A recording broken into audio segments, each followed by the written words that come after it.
Hey everyone, today I want to show you one of the best tricks that you can do as a producer, and that's parallel processing. If you have seen many videos about tips and tricks, this term probably show up more than once. So what is it? Basically, it's having different copies of the original signal with different effects on them, but still have the original signal intact. So let me tell you why we use parallel processing and some examples that you can do to sharpen your mixing to the next level. And trust me, all the pros are doing this. If I dump all the effects into one signal, it can turn into something muddy. Maybe one effect will take over, and in the change of effects, each effect is going to affect the other. So with parallel processing, you can have more control in how much of each effect is going to the mix, and you can add some EQ to reduce some of the muddiness of some effects.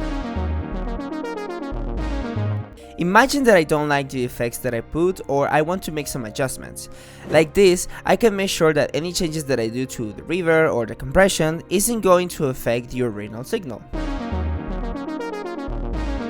By using automation, we can do a lot of things, like reduce the effects on the burst, but maybe in the chorus we want more, or maybe in one part where you like to increase the compression but you want to keep the rest of the song to a normal level.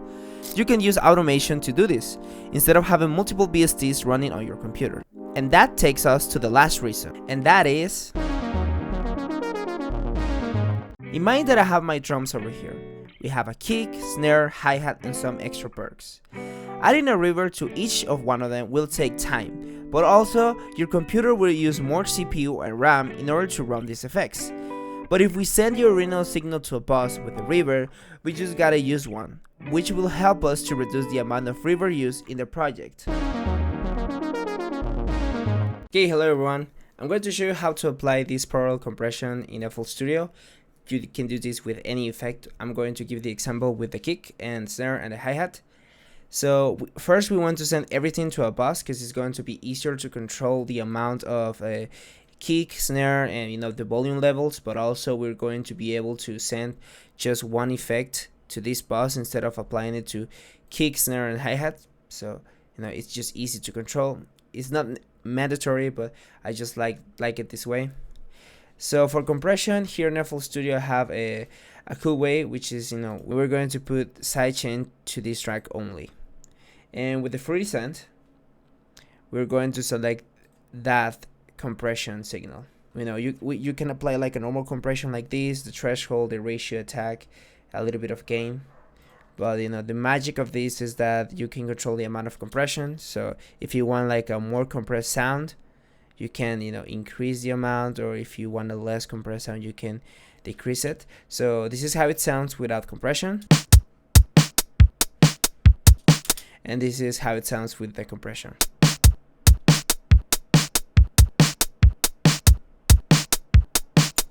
We can add more, or we can add less. So you get the idea that you have more control. Now this is just for compressions and in FL Studio, but in general what you want to do for this parallel compression is add an effect. I have here my reverb, and put the mix 100%, or do you want just the wet signal, which in this case is going to be like the balance between the original signal and the reverb. In this case we want all the reverb because our original signal is going to be in this bus. So it is the same logic. So you just send it over here, and now that it's done, you can control the amount of reverb. So if you want all the reverb, or if you want less reverb, or I like medium reverb. Now let me show you some examples of this song that I made, Where is Jack? You can check it in my channel after this video. It's in YouTube and Spotify, and I uploaded a video talking about how to make that song. Link in the description.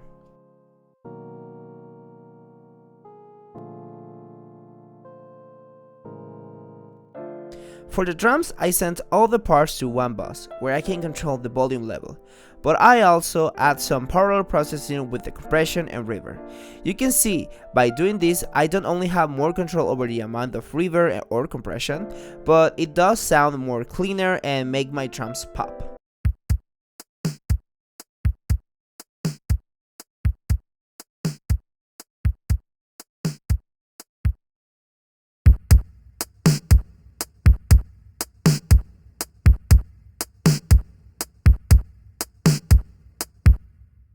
For my vocals is something similar. I preserve a copy of my vocal but send a copy to different buses so that I can add different effects like reverb, delays, and compression. Like this we can avoid to have like an over-processed vocal. Where do you go? Haven't seen you for so long. Where do you go? People now are talking behind your back. They say you start a family, or maybe you die, so try you leave. Where do you go? Is it real or not? When I first understood parallel processing, my production's quality skyrocketed. It makes things cleaner, more present, and overall better.